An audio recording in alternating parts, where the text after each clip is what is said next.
سنتے ہیں اردو میں خصوصی اپڈیٹ۔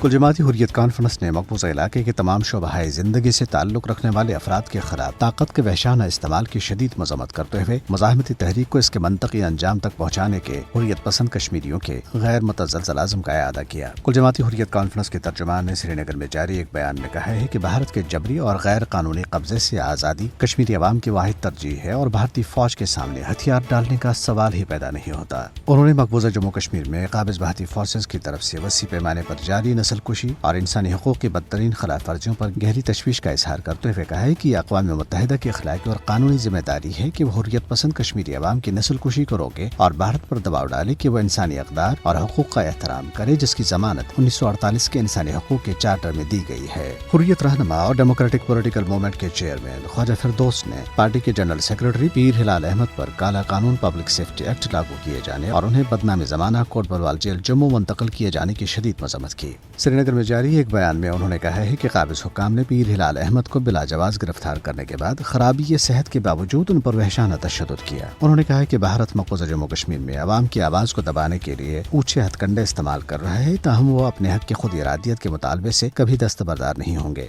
دریاسنا بھارت کے بدنام زمانہ تحقیقاتی ادارے NIA نے سری نگر اور سوپور سے مزید 2 کشمیریوں کو گرفتار کر لیا۔ گرفتار کیے جانے والے اشفاق احمد وانی اور عمر بٹ شامل ہیں، جنہیں 10 اکتوبر 2021 کو درج کیے گئے ایک جھوٹے مقدمے کے سلسلے میں گرفتار کیا گیا۔ PDP کے رہنما اور کارکنوں نے سری نگر میں احتجاجی مظاہرہ کرتے ہوئے T20 عالمی کپ میں پاکستان کی جیت کا جشن منانے پر بھارتی ریاست اتر پردیش میں گرفتار کیے گئے کشمیری طلبہ کی فوری رہائی کا مطالبہ کیا۔ PDP کی یوتھ ونگ کے کوارڈینیٹر نجم الثاقب نے سری نگر میں صحافیوں سے گفتگو کرتے ہوئے کہا ہے کہ اس سے جموں کشمیر میں امن کے داؤں کی کلی کھلنے کے علاوہ اس بات کا اظہار ہوتا ہے کہ مقبوضہ علاقہ خطرے کی زد میں ہے۔ انہوں نے اتر پردیش میں گرفتار کیے گئے کشمیری طلبہ کی فوری رہائی اور ریاست پنجاب میں کشمیری طلبہ کو تشدد کا نشانہ بنانے والوں کے خلاف قانونی کارروائی کا مطالبہ کیا۔ سکھ پریس ایسوسی ایشن کے مطابق بھارتی سکھوں کی خاطر آزاد وطن کے لیے ریفرنڈم آج سے لندن میں شروع ہو گیا ہے۔ ریفرنڈم کا اعلان پنجاب ریفرنڈم کمیشن نے کیا ہے، جسے امریکہ میں قائم Khalistani group Sikhs for justice نے تشکیل دیا تھا۔